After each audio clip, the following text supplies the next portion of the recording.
भी है कि आखिर इतना सारा ताम झाम जनसुराज कर रही है, नई नई पार्टी बनी है और इतना सारा जो है से हर जगह पे कैंप टेंट लगाया जा रहा है। करीब जो है से हर जगह जो है से हज़ारों में कुर्सियाँ, गाड़ियाँ, मोटरसाइकिल वगैरह सारी चीज़ व्यवस्था है। तो लोगों का कहना है कि आखिर इतना पैसा इनके पास आया कहाँ से। ये सवाल को थोड़ा सा जवाब दे देंगे ताकि हमारे पब्लिक और नेताओं का जो सवाल है उनका जवाब मिल सके।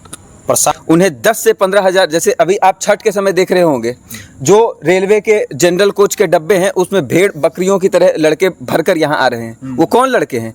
वो लड़के हैं जो बिहार से बाहर गए हैं 8,000 रुपये, 10,000 रुपये महीने की तनख्वाह कमाने के लिए। ये दूसरे वादे में ये कहा जा रहा है कि यहाँ बिहार के अंदर ही उन्हें, बिहार के भीतर ही उन्हें 10 से 15 हज़ार का रोजगार यहाँ रहकर प्राप्त हो। और आप अभी देख रहे हैं छठ का हाल है। कुछ दिन पहले रक्षाबंधन था। पूरे यहाँ पर जितने नेतागिरी करते हैं उस सभी को खुला चुनौती है आपके मीडिया के माध्यम से। एक भी नेता का बेटा ऐसा नहीं रहा होगा जिसको कलाई पर राखी नहीं बंधी होगी। लेकिन बिहार के लगभग 3.5 करोड़ से ऊपर जनता, जो भाई हमारे युवा वर्ग है, वो बाहर कमाते हैं, उनकी कलाई पर राखी नहीं बनाया है। ये नेताओं ने ये हाल बिहार के बना दिया है। लेकिन खुला चुनौती है आपके इस मीडिया कर्मी के माध्यम से भी कि जो सवाल पूछ रही है जनता, उनसे आग्रह भी है, आपसे भी आग्रह है कि सवाल जाके जीतनराम मांझी से पूछिए। बिहार से बाहर तो इनका कुछ औकात ही नहीं है। जाके सवाल पूछिए आरजेडी से, इनका बिहार से बाहर कुछ औकाते नहीं है। इनका पैसा कहाँ से आ रहा है पार्टी चलाने के लिए? हम तो बता रहे हैं मीडिया में आकर। नमस्कार मित्रों, मैं मुकेश मिलन और आप देख रहे हैं द ब्राइट बिहार। मित्रों, अभी हमारी मौजूदगी इमामगंज विधानसभा में है। यहाँ पर जो है सो उपचुनाव हो रही है, इसके लेकर के सरगर्मी तेज हो चुकी है। ऐसे में जो है से बिहार की नई पार्टी जनसुराज पार्टी जो है से यहाँ पर मैरा में अपना कैंप लगाए हुए हैं। तो इनसे हम जानेंगे आखिर क्या है इनका सिंबल और क्या जो है से पार्टी का मुख्य धारा है, क्या मुख्य विचार है, इन लोगों से हम जानेंगे। सबसे पहले आपका हमारे चैनल में स्वागत है सर। बहुत बहुत धन्यवाद। और क्या कुछ है सर, आपका पार्टी के बारे में थोड़ा सा बताएंगे। हमारा पब्लिक जानना चाहती है इमामगंज विधानसभा में, जैसे यहाँ 30 वर्षों 40 वर्षों से लोग जो है राष्ट्रीय जनता दल एवं हम पार्टी को लोग जान रहे हैं और उनका गढ़ है यहाँ पे। तो ऐसे में आपका पार्टी जनसुराज नया पार्टी आया है, तो इसका क्या मुख्य उद्देश्य है, क्या है मुख्य विजन, क्या है मुख्य एजेंडा क्या है? जनसुराज जो यहाँ पे कैंप लगाई है, अभी आप मेरा गांव में बैठे हैं, यहाँ पे जो कैंप लगाई है और पूरे बिहार में जो 2 साल से पदयात्रा चल रही है, इसका एक मुख्य उद्देश्य यही है, ना सिर्फ इमामगंज, अन्य जितने विधानसभा, अन्य बिहार के जितने क्षेत्र हैं, वहाँ पे जो राजनीतिक गठजोड़ बनाकर बिहार की जनता को ठगा गया है आज तक। नेताओं के बच्चों को आपने देखा होगा, अच्छे अच्छे जगह पे उनकी ये हुई, उनकी बहाली की गई, उनके अलग अलग जगह पे ठिकाने बनाए गए, लेकिन जनता आज भी त्रस्त है नली गली अपने राशन के लिए। इस सब चीज़ों को बदलने के लिए और बिहार की जनता का फोकस हो ये कि शिक्षा, बच्चों के स्वास्थ्य, उनके रोजगार, इन सब चीज़ों को फोकस जनता के सामने लाया जाए और अपने बच्चों के चेहरे को देखकर वोट का बटन दबाया जाए। मुद्दा ये बनाया जाए। पूरे जनसुराज के जो पदयात्रा से लेकर अब तक चुनाव तक का प्रयास चल रहा है, उसका मुख्य उद्देश्य एक ये है। और इस बार पूरे हमारे जितने भी प्रकरण चल रहे हैं, जो हम प्रयास घर घर जाकर कर रहे हैं, उसका 5 चीज़ हम ये बताते हैं कि जनसुराज जब आएगा तो 5 चीज़ हो जाएगा। और उन 5 चीज़ों में जो हित है वो यहाँ के जनता के बच्चों का है, ना कि नेताओं के बच्चों का। तो इस चीज़ को बदलने का प्रयास इस पूरे प्रकरण से किया जा रहा है। वो 5 से चीज़ कौन सी चीज़ बता देंगे थोड़ा सा? सबसे पहली चीज़ तो ये है कि अगर जनसुराज आएगा तो प्रथम चीज़ ये है कि अगर जो यहाँ के बच्चे हैं 1 से 15 साल की उम्र के, उनको मुफ्त विश्व स्तरीय शिक्षा दी जाएगी, सबसे पहले बात। दूसरी बात ये है कि जो युवा वर्ग है उन्हें 10 से 15 हज़ार, जैसे अभी आप छठ के समय देख रहे होंगे, जो रेलवे के जनरल कोच के डब्बे हैं उसमें भेड़ बकरियों की तरह लड़के भरकर यहाँ आ रहे हैं। वो कौन लड़के हैं? वो लड़के हैं जो बिहार से बाहर गए हैं 8,000 रुपये, 10,000 रुपये महीने की तनख्वाह कमाने के लिए। ये दूसरे वादे में ये कहा जा रहा है कि यहाँ बिहार के अंदर ही उन्हें, बिहार के भीतर ही उन्हें 10 से 15 हज़ार का रोजगार यहाँ रहकर प्राप्त हो। और तीसरा, जो हमारे बुजुर्ग वर्ग हैं, जो भी इंसान 60 वर्ष से ऊपर, आज बिहार में पेंशन कितना मिलता है? 400 रुपये। यहाँ क्या उनका हक नहीं है कि जितना कम से कम बाहर के राज्यों में पेंशन मिलता है इतना मिले? जनसुराज का कहना है कि उन्हें पेंशन कम से कम 2,000 रुपये मिले। तीसरा ये हुआ। चौथा, जो महिलाओं का ऋण मिलता है वो 4% सिर्फ हो, सालाना। अभी जो मिलता है वो तो आधा महिलाओं का जो जीवन चला जाता है, जो जीविका के तहत होता है, 1 से 2% महीने पे दिया जाता है। कुल मिला के आप 22 से 24% दे रहे हैं। जन स्वराज का कहना है कि स्वरोजगार अगर कोई छोटा कॉटेज इंडस्ट्री घर में लगाना चाहती हैं महिलाएं, तो उन्हें 4% वार्षिक ब्याज पे ऋण दिया जाए। और 5वां आखिरी हमारे किसान भाइयों के हित में है, और वो ये है कि आज आपने मनरेगा से देखा होगा कि अलग तरीके के घोटाले आते हैं, और साथ ही साथ उसी वक्त किसान अपनी मजदूरी से त्रस्त है, मजदूरी देने के लिए त्रस्त है। अगर वो कैश क्रॉप उगाता है, कैश क्रॉप यानी कि वो फसल जो नकदी फसल है, अगर वो इसे उगाता है तो सबसे बड़ी दिक्कत ये आती है कि वो मजदूरी देने में बाधित खुद को महसूस करता है, उसके पास वो कैश नहीं है। तो मनरेगा के जो मजदूर हैं और जो किसान कैश क्रॉप नकदी फसल की खेती कर रहा है, इन दोनों को मिलाया जाए और किसान को मुफ्त मजदूर दिए जाए अगर वो नकदी फसल उगाता है। तो ये 5 मुद्दे हैं जो जन स्वराज हमेशा जिस भी घर में हम दस्तक दे रहे हैं यही बात कह रहे हैं। अच्छा, चलिए बहुत बहुत धन्यवाद आपका। आपने जो है से इनका 5 मुख्य विजन जो है से बताया, और भी एक भैया हमारे साथ, उनसे भी जानेंगे। और क्या कुछ आप कहना चाहेंगे सर, इमामगंज की पब्लिक को क्या कुछ संदेश देना चाहेंगे? इमामगंज के सभी जनता से मेरा यही आग्रह है कि इस बार वोट नेताओं के दलदल अपने बच्चों के भविष्य के लिए देखकर वोट दीजिए। अपने बच्चों की शिक्षा पर वोट गिराइए, रोजी रोजगार के मुद्दे पर वोट गिराइए, न कि नेताओं के बढ़ाने पर वोट गिराइए। जो वोट की कीमत होनी चाहिए वो हमारी वोट की कीमत रोजी रोजगार पर होनी चाहिए। शिक्षा की व्यवस्था जो बदहाली है यहाँ पर, उसकी बदलाव के लिए होना चाहिए। जो बच्चे यहाँ से रोजी रोजगार के लिए बाहर जा रहे हैं उनकी व्यवस्था बिहार में बनाने के लिए होना चाहिए।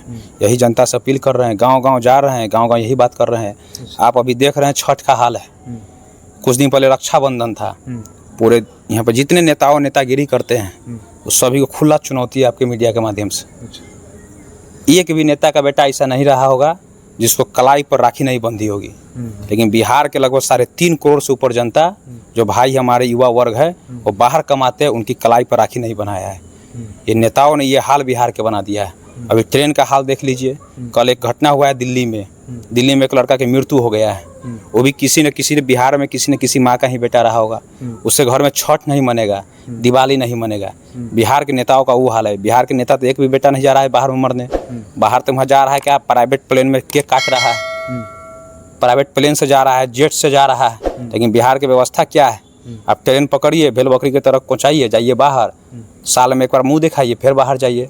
इसलिए गांव-गांव जा रहे हैं, जनता से अपील कर रहे हैं कि इस बार तो कम से कम अपने बच्चों की रोजी रोजगार के नाम पर वोट गिराओ। जिसको वोट देना उसको दो, लेकिन रोजी रोजगार पर वोट दो। 3 नेता है यहाँ से बड़े, डॉक्टर जितेंद्र पासवान जी जन स्वराज से है, रोशन मांझी जी है आरजेडी से, और एक परिवारवाद नहीं, इसको राजतंत्र का उपज कर लीजिए, दीपा मांझी जी। आप तीनों नेताओं के एक तुलना पर कीजिए, तराजू पर डालिए, आपको अपने समझ में आ जाएगा किसको वोट देना है। डॉक्टर जितेंद्र पासवान जी इधर का समाज सेवी भी रहे हुए, चिकित्सक भी रहे हुए हैं। एक दीपा मांझी है, बड़े नाम है, जिनके आप कह सकते हैं ग्रैंडफादर कहिए या ससुर कहिए, वो केंद्र सरकार में मंत्री है, पति बिहार सरकार में मंत्री है, उनकी माता श्री खुद विधायक है। एक रोशन मांझी जी है, ये उस पार्टी के टिकट से ले रहे हैं जो सोने का चम्मच लेकर पैदा लिए हैं तेजस्वी यादव। लालू यादव जी जमीन के नेता रहे हैं, इसलिए लालू यादव जी 15 साल बिहार में शासन किए। लालू यादव जी से जनता ने तरस होकर नीतीश को शासन दिए। नीतीश भी 18 साल से मुख्यमंत्री है, फिर भी बिहार की स्थिति देख लीजिए। इस स्थिति से निकलने के लिए जन स्वराज एक विकल्प के तौर पर आया है। हम सभी जनता से आग्रह करेंगे, इस बार वोट अपनी शिक्षा रोजगार के नाम पर गिराइए, अपने बच्चों के उज्जवल भविष्य के लिए गिराइए। यही आग्रह कर रहे हैं, गाँव-गाँव घूम रहे हैं। तो चलिए बहुत बहुत धन्यवाद। आप लोगों ने जैसा कि जाना जन स्वराज यहाँ पर क्यों आई। इमामगंज विधानसभा में तीसरी विकल्प है। यहाँ पर जो है 40 साल से आरजेडी हम पार्टी लोगों को यहाँ पर जो है विधायक रहे हैं। अभी तक यहाँ पर कुछ ये लोग घूमे तो देखने को नहीं मिला। हम भी जाते हैं फील्ड में तो बहुत जगह जो है अभी सड़कें नहीं बनी है, पुलिया नहीं बनी है, बहुत तरह की बात है। तो सर आपके जो ये पार्टी के राष्ट्रीय अध्यक्ष जन स्वराज जी, उनका आगमन कब हो रहा है इमामगंज में? मनोज भारती जी इधर दौरा कर रहे हैं जी। प्रशांत किशोर जी जो सूत्रधार है जन स्वराज के, प्रशांत जी 2 तारीख से दौरा पर हैं। यहाँ पर लगभग 25-26 सभाएं करेंगे, मीटिंग करेंगे, अलग अलग गांव, अलग अलग पंचायत में जाएंगे, खुद जनता के सवालों का सामना भी करेंगे और जनता के सवालों को जवाब भी देंगे। किस स्थिति के कारण हम लोग इतना पीछे रह गए हैं, कौन सा ऐसा परिस्थिति आ गया है जिन कारण हम लोग इतने पीछे आ गए हैं, ताकि हमारे बच्चे यहाँ से, हमारे भाई यहाँ से, हमारे बुजुर्ग यहाँ से पलायन कर रहे हैं बाहर। बुजुर्गों के पेंशन के बारे में भी रखेंगे कि 2000 पेंशन किस स्तर पर व्यवस्था किया जाए। हम लोग तो अपने से बता रहे हैं, अब लोगों का डिमांड है कि भैया प्रशांत किशोर जी यहाँ पर आना चाहिए। प्रशांत किशोर जी 2 तारीख से 2, 3, 4 यहाँ पर धुआंधार रैली है उनका, जनता से सामने टू सामने मिलेंगे। और हमें पूर्ण विश्वास है कि इमामगंज की जनता अपनी बदलाव पर वोट गिराएंगे और भारी मतों से डॉक्टर जितेंद्र पासवान जी को जिताकर विधानसभा में भेजेंगे और नई बदलाव की क्रांति यहाँ से पूरे बिहार की ओर दौड़ेगी। ये 2025 तक नहीं है, ये 2025 में तो अभी 2024 में ट्रायल है, 25 में फाइनल खेला जाएगा और उसके बाद और प्रक्रिया आगे बढ़ते चलेगी। जब तक बिहार में पूरी व्यवस्था न बन जाए, जो दिल्ली, पंजाब, गुजरात से आदमी आके बिहार में नौकरी न करे, रोजी रोजगार न करे, जब तक ये प्रक्रिया रुकने वाली नहीं है। प्रशांत जी आ रहे हैं 2 तारीख से। आपके माध्यम से सभी जनता से आग्रह है कि जहाँ जहाँ भी रैली उनका हो, जहाँ जहाँ भी उनका सभा हो, उसमें पहुँचिए, अपनी बातों को रखिए, उनकी बातों को सुनिए। चलिए, तो ठीक हुआ सर, लेकिन एक और सवाल है, हमारी नहीं बल्कि इमामगंज की पब्लिक की है और कुछ नेताओं के भी है कि आखिर इतना सारा ताम झाम जनसुराज कर रही है, नई नई पार्टी बनी है और इतना सारा जो है से हर जगह पे कैंप टेंट लगाया जा रहा है, करीब जो है से हर जगह जो है से हज़ारों में कुर्सियाँ, गाड़ियाँ, मोटरसाइकिल वगैरह सारी चीज़ व्यवस्था। तो लोगों का कहना है कि आखिर इतना पैसा इनके पास आया कहाँ से? ये सवाल को थोड़ा सा जवाब दे देंगे ताकि हमारे पब्लिक और नेताओं का जो सवाल है उनका जवाब मिल सके। प्रशांत जी 10 साल WHO में वर्क काम किए। 2011 में भारत में इनका वापसी हुआ। पॉलिटिकल कैंपेनिंग के साथ ये मोदी जी के साथ जुड़े, अलग अलग राज्यों में कैंपेनिंग किए, अलग अलग राज्यों में मुख्यमंत्री बनाने के में अपना कंधा लगाए। उसमें एक प्रधानमंत्री का भी नाम है, नरेंद्र मोदी जी का। अलग अलग राज्य में 6-7 राज्यों में ये मुख्यमंत्री बनाने में अपना कंधा लगाया।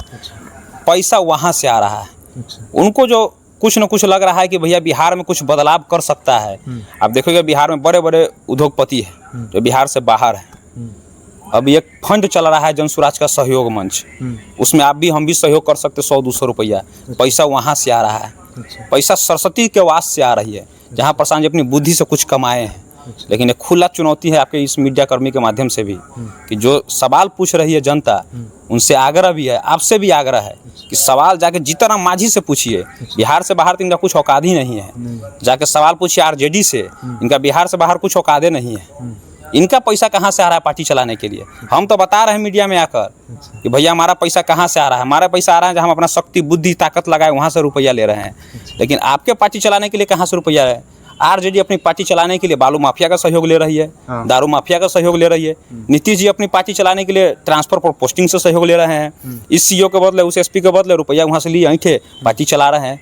बिहार में जितने भी पार्टी चल रही है, भाजपा नेशनल लेवल का पार्टी है, उसके पार्टी छोड़कर जितने बिहार में पार्टी चल रही है, इनका बिहार के बाहर कोई औकाते नहीं है। बिहार में टुटपुजिया यहाँ जो नेता है अकर बकर बयान देता रहता है, कहाँ से रुपया आ रहा है क्या, हम बता रहे हैं, लेकिन खुला चुनौती दे रहे हैं। आप जाइए उन नेताओं से भी पूछिए कि आपके पार्टी चलाने के लिए रुपया कहाँ से आ रहा है। प्रशांत किशोर का तो साधारण सा कार्यकर्ता हम है, जनसुराज का साधारण सा कार्यकर्ता बता रहे रुपया कहाँ से ला रहे हैं। प्रशांत जी सैकड़ों इंटरव्यू में बताया कि रुपया कहाँ से आ रहा है, लेकिन कभी RJD के बयान सुने हैं तेजस्वी यादव, लालू यादव का कि रुपया कहाँ से आ रहा है? नीतीश बोला है कहाँ से रुपया आ रहा है? नीतीश ने included all leader, all party का नेता, सभी पार्टी के नेताओं से पूछिए कि इनको चलाने के लिए इनको फंडिंग कहाँ से मिल रहा है। ये फंडिंग ले रहा है बालू माफिया, दारू माफिया, भू माफिया, यहाँ से ये अपने पार्टी चलाने के लिए रुपया ले रहे हैं। लेकिन हम चोर चुवार से रुपया नहीं ले रहे हैं, हम रुपया ले रहे हैं जहाँ से अपनी ताकत, अपनी शक्ति, अपनी बुद्धि का प्रयोग किए हैं, वहाँ सरकार बनाए, वहाँ से रुपया उठा रहे हैं, वहाँ से उनसे सहयोग ले रहे हैं कि भैया हम आपके राज्य में सरकार बनाने में, आपकी परिस्थिति बदलने में हमने कंधा लगाया, अब हम अपने बिहार में प्रयास कर रहे हैं, आप लोग भी आइए, हमको कुछ न कुछ सहयोग थोड़ा थोड़ा कीजिए ताकि बिहार में नई व्यवस्था बने, बिहार के बच्चों की भी रोजी रोजगार हो, बिहार के माता पिता वर्ग बुजुर्ग को भी खुशहाली हो कि हम अपने बच्चों जो दिल्ली पंजाब जिंदगी भर खट रहे हैं उनकी व्यवस्था बिहार में अपनी आंखों के सामने बनाए, ताकि बिहार से बाहर जाकर लात जूता मारा पीटी गाली, बिहारी शब्द गाली न सुनना पड़े। उस शब्द जो बिहारी आप सुन रहे हैं कि गाली बन गया है, बाहर जाइए, बिहारी मतलब बेवकूफ, अनपढ़, उस शब्द को बदला जाए। बिहारी शब्द बहुत बड़ा शब्द है। एक समय में शिक्षा की कर्मभूमि रही है बिहार, रोजी रोजगार का क्षेत्र रहा है बिहार, बिहार से पूरे देश पर शासन चला है, वो बिहार है। ये स्वाभिमान का शब्द है, इसको स्वाभिमान के शब्द में बदला जाए, इसलिए हम लोग प्रयास कर रहे हैं, वहीं से सहयोग ले रहे हैं। लेकिन आप लोगों से एक और बार आग्रह है, फिर से जाके पूछिए उन नेताओं सबसे जो अभी घूम रहे हैं काफिला लेके 25-30 गाड़ी का, उनको फंडिंग कहाँ से आ रहा है? तो चलिए, बहुत बहुत धन्यवाद। हमारे साथ अभी जनसुराज के कार्यकर्ता थे। बहुत सारे लोगों का सवाल था कि जनसुराज के पास जो है फंडिंग कहाँ से आ रहा है, पैसा कहाँ से आ रहा है, तो इसका जवाब इन्होंने साफ तौर में दिया। बात बाकी आप लोग क्या कुछ सोचते हैं जनसुराज के बारे में और जनसुराज के प्रत्याशी डॉक्टर जितेंद्र पासवान के बारे में, तो आप लोग कमेंट करके बताइए। फिर मिलते हैं किसी नेक्स्ट वीडियो में, तब तक के लिए जय हिंद, जय भारत।